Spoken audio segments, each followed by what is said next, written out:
দেই নেই, তাই না? আমার নাম হচ্ছে রাকিব ইসলাম মিম, আমার বাসা হচ্ছে রংপুরে। আমি snake rescue and wild life awareness অর্গানাইজেশনের ফাউন্ডার। প্রথমত বছরে বাংলাদেশে 4 থেকে 5 লাখ মানুষ সর্পদংশনের শিকার হয়, ঠিক আছে? এবং এদের মধ্যে হচ্ছে 7 থেকে 8 হাজার মানুষের মতো মারা যায়, 6 থেকে 7 হাজার এরকম মানুষ। এই 6-7 হাজার মানুষের মধ্যে অর্ধেক মানুষ মারা যায় হচ্ছে অসচেতনতা। কিরকম?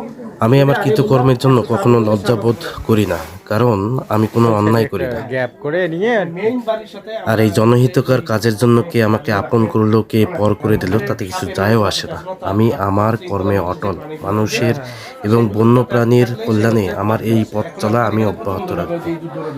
এরা তো এখানে সবসময় থাকে না, বাইরেও যায়, তাই না? যে সুপারি কেটে টেটে নিয়ে আসে, সাপ যখন চলাফেরা করে তখন ওই ইঁদুরের কিছু রাসায়নিক শরীর থেকে পরে ফেরোমন অনেক কিছু, সেটাকে অনুসরণ করে করে এখানে আপনার বাড়িতে ঢুকে আসে।